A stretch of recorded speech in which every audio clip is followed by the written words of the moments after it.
Bismillahirrahmanirrahim. Assalamualaikum warahmatullahi wabarakatuh. Nama saya Muhammad Rafli Asyam Alkisti, dipanggil Rafli. Saya dari kelas 5 IPA A dari kolam 2. Perkenalkan, nama saya Violeta Citra Kumaira. Saya adalah seorang santriwati kelas 5 di Pondok Pesantren Darul Kolam. Nama saya Muhammad Gustian. Saya duduk di kelas 5 IPA B dari kolam 2. Perkenalkan, nama saya Faisa Gini Sindraswari. Saya merupakan santriwati kelas 2 di Darul Kolam 2 ini. Nama saya Abisa Aditya Pratama dari kelas 2E di Pondok Pesantren Darul Kolam 2. Nama aku Aziza Sumarwan. Aku dari kelas 4 di Pondok Pesantren Darul Kolam. Nama saya Anwar Mubarok, biasa dipanggil dengan nama Anwar. Saya duduk di kelas 1A di daerah kolam 2. Perkenalkan, nama saya Fidela Nagarihana, santriwati kelas 1 dari pesantren Darul Kolam 2. Perkenalkan, nama saya Muhammad Dimas Alvendra. Saya duduk di kelas 4 IPA C di Pondok Pesantren Darul Kolam 2. Perkenalkan, nama aku Kalila Zaria, santriwati dari Darul Kolam kelas 2. Namaku Nabila Syadzazara Setiawan dari kelas 1A Darul Kolam 2. Perkenalkan, nama saya Zakwan Nurakli Setiawan. Saya duduk di kelas 3A, wali kelas saya Ustadz Rai Setiadi Putra di Darul Kolam 2. Perkenalkan, nama aku Lana Imtiaz Hurin Ain, kelas 3G, Pondok Pesantren Darul Kolam 2 dari Konsulat Banten. Perkenalkan, nama saya Ratu Nurnida. Saya duduk di kelas 5 IPA B dari Darul Kolam 2 dan saya datang dari Bandung.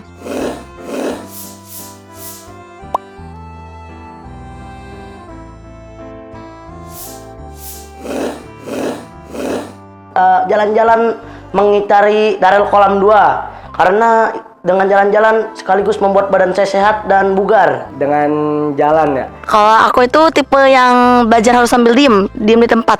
Aku tuh tipenya yang belajar sambil diem aja. Tapi kalau misalnya udah bosen diem kan suka pegal, jadinya suka jalan-jalan aja gitu.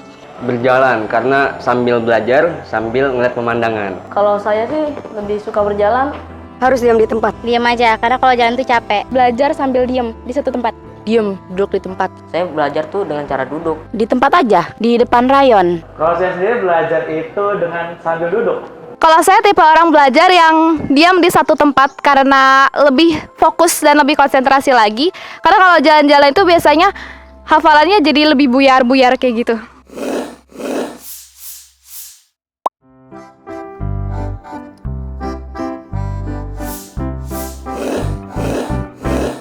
Tentu saja saya melapaskan sekencang-kencangnya. Semakin kencang saya melapaskan, semakin cepat saya menghafal. Kalau aneh lebih suka baca di dalam hati. Sebenarnya tergantung gimana kondisi ya. Dilafazkan. Kalau aku pastinya diucapin. Dengan lantang. Dilafazkan tapi nggak sampai teriak-teriak. Mau bareng-bareng atau sendirian, aku lebih suka yang belajar tuh diucapin. Kalau saya lebih baik menghafal itu dengan cara dilafazkan. Apabila saya belajar dengan cara dilafazkan. Saya lebih suka dilafazkan. Kalau itu tergantung sama materi yang sedang saya pelajari. Kalau misalnya mau cepat ngafal, itu yang pertama itu dilafazkan. Terus habis itu ngafalnya bareng-bareng, tapi nggak banyak-banyak orang, kayak 3 orang, 4 orang. Dengan gitu pasti akan lebih cepat hafal. Terus ngajarin ke orang-orang. Kalau misalnya kamu udah ngajarin, insya Allah ilmunya berkah yang pertama. Terus pasti bakal lebih cepat ingat dan nggak bakal mudah lupa. Aku lebih ke pokoknya harus disuarain, jadi lantang. Tapi kalau banyak orang sih, setidaknya suaranya pelan.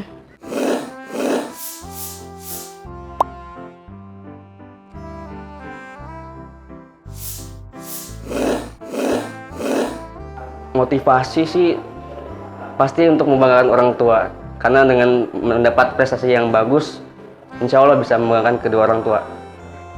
Kalau itu yang pertama sih pasti membanggakan orang tua, terus melatih konsistensi diri dalam mewujudkan impian. Kalau bagi saya, motivasi belajar itu pasti datang dari diri sendiri. Karena 1000 motivasi dari orang lain pun, kalau kita nggak bisa menggerakkan diri kita sendiri, kalau kita nggak ada kemauan, nggak ada niat, dan nggak ada usaha, itu sama aja 1000 motivasi itu nggak ada gunanya. Tapi kalau kita tidak dapat motivasi sama sekali dari orang lain, tapi kita dapat memotivasi diri sendiri, insya Allah kita akan belajar dengan mudah. Karena kalau misalnya kita belajar, habis itu sama teman-teman, dan itu lebih dekat lagi sama teman-teman. Terus juga kayak melatih otak juga, biar cepet menghafal atau biar bisa otaknya terlatih aja gitu. Gara-gara mau jadi kayak mama. Mama universitasnya di UI, jadi aku juga mau di sana dan belajar dari kini buat bisa masuk sana. Karena motivasi yang ayah kasih. Ayah bilang kalau kemenangan itu suka sama preparation. Preparation loves victory. Yang paling pertama sih doa orang tua dan motivasi dari orang tua. Yang kedua adalah lingkungan dari teman-teman saya.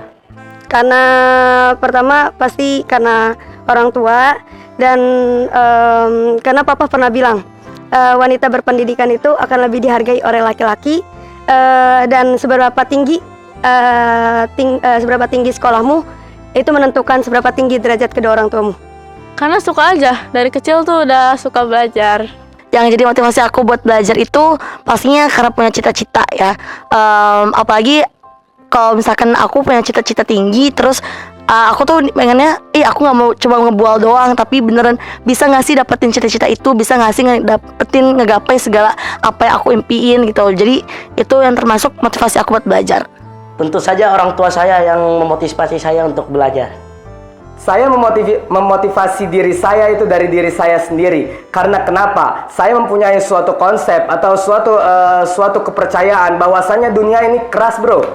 Karena kenapa? Dunia ini hanya membutuhkan orang-orang yang berakhlak dan orang-orang yang mempunyai ilmu, dan orang-orang yang tidak mempunyai akhlak dan orang-orang yang bodoh akan dibuang dari dunia ini.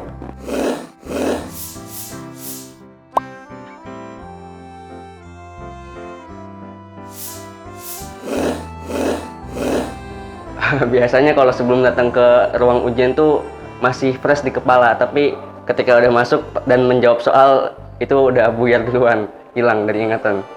Jadi kalau sebelum masuk ruang ujian tuh rasanya kayak ada yang kurang gitu. Jadi terus dihafal, tapi pas masuk ruang ujian ada rasa puas dalam itu. Sebelum masuk ujian, pasti kita ngerasa deg-degan karena yang pertama kita belum tahu bagaimana bentuk soal, terutama kalau kita belum mempersiapkan dengan baik. Dan setelah keluar ujian, terkadang ada rasa kesal karena kita nggak ngejawab 1-2 pertanyaan, atau mungkin karena kita belum siap buat ujian. Itu pasti ada rasa kesal sedikit sih setelah keluar dari ruang ujian. Perasaan saya sebelum masuk ujian seperti ada rasa yang kurang dalam belajar saya, seperti saya takut apabila yang saya pelajari ini tidak keluar di dalam soal-soal ujian. Setelah keluar dari ruangan, saya merasa lega karena banyak soal yang bisa saya jawab. Sudah masuk ke ruang ujian.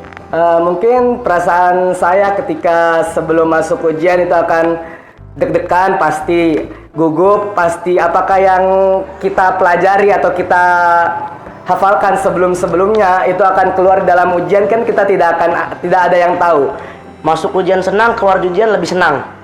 Pastinya kalau misalnya kita nyiapin pelajaran yang kita takutin, kita bisa nggak sih ke pelajaran yang kita kurang minati di situ, itu pasti butuh persiapan yang lebih ya.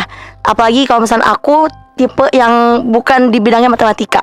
Terus kalau misalkan siap mau ujian matematika, itu pasti deg-degan banget kalau misalnya mau masuk ujian, mau masuk ruang ujian. Itu deg-degan, tapi kalau misalkan aku bisa menjawab setiap soalnya, maksudnya lancar selama ujian, pas keluar tuh rasanya tenang banget, plong gitu, kayak udah selesai nih matematika, udah alhamdulillah gitu. Sebelum masuk ruang ujian itu hafalan terus kan. Terus pas udah masuk tuh kayak hafalan udah lupa semua. Jadi pas ngerjain tuh kayak lupa semua intinya. Tapi kalau misalnya diulang-ulang lebih serius atau gimana tuh akan hafal juga, akan inget juga.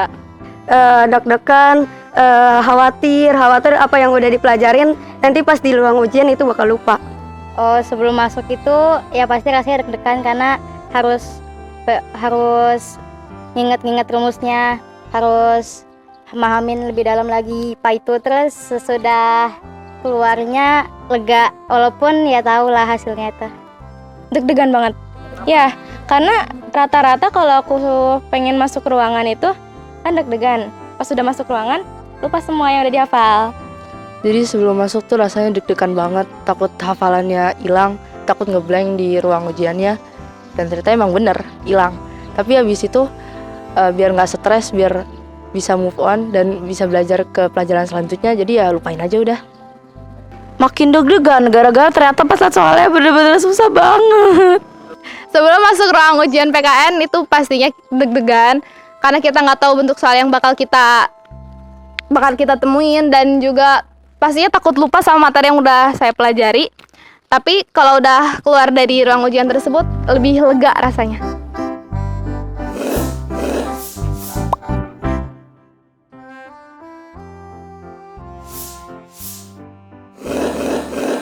Harapan saya pasti untuk jadi lebih baik lagi, dan agar pelajaran yang sudah saya hafalkan, pelajaran yang sudah saya pahami bermanfaat bagi orang lain agar tidak sia-sia dan bisa terus saya manfaatkan untuk kedepannya. Harapan Ana untuk kedepannya lebih giat belajar. Habis itu kalau misalnya belajar gak makan mulu. Habis itu kalau misalnya belajar lebih semangat lagi, lebih ditata lagi, jadi lebih teratur lagi. Umi makasih ya udah motivasiin aku untuk belajar di sini. Terus habis itu makasih banyak udah bimbing aku sampai aku bisa segini, dan makasih banget kalau misalnya makasih banyak udah bantu-bantu aku kalau misalnya aku ada pertanyaan-pertanyaan yang nggak bisa dijawab. Harapannya aku bisa mempertahankan peringkat, terus nggak sombong lagi, jadi nggak terjadi kejadian yang nggak diinginkan. Harapan kedepannya itu belajarnya lebih semangat, nggak bercanda-bercanda lagi, nggak malas lagi, apalagi ngantuk. Berharap nggak ngantuk lagi. Kalau ayah nonton, gue pengen bilang makasih udah kasih aku motivasi itu, karena jujur motivasi itu udah bisa bikin mindset aku berubah. Harapannya biar peringkat aku naik dan naik panggung. Harapan kedepannya istiqomah dalam belajar, istiqomah dalam nilainya, biar cita-cita yang diinginkan itu dapat tergapai. Harapan aku untuk kedepannya semoga bisa belajar lebih sering lagi, karena jujur suka malas belajar juga sih kadang. Harapan untuk ujian tulis selanjutnya, semoga teman-teman yang ikut ujian tulis dilancarkan, dimudahkan, dan tetap semangat terus belajarnya, karena yang kita impikan itu harus digapai, jangan cuma hanya diimpi-impikan saja. Menjadi lebih baik dari sebelumnya dan menjadi berguna bagi orang lain. Harapan saya untuk selanjutnya, saya akan menjadi orang yang lebih baik daripada sebelum-sebelumnya. Nilai-nilai saya akan menjadi lebih baik lagi daripada sebelum-sebelumnya. Sekarang semester 2. Mungkin semester kemarin saya agak kurang dalam ujian-ujian saya, baik ujian tulis maupun ujian lisan. Maka dari itu saya berharap agar bisa lebih baik lagi daripada sebelumnya. Harapan saya semoga ujian semester 2 ini lebih baik daripada ujian semester 1. Dan tujuan saya agar dapat bermanfaat bagi orang lain di saat hari libur. Harapan dan tujuan untuk selanjutnya ya pasti untuk mendapatkan hasil yang terbaik dari segala apa yang sudah saya usahakan. Harapan saya, diri saya bisa menjadi lebih baik untuk kedepannya, dan dapat jadi orang yang bermanfaat bagi semua orang. Harapan untuk ujian tulis kali ini semoga nilainya jauh lebih baik dari yang sebelumnya, dan tujuannya semoga nilainya nggak buruk-buruk amat.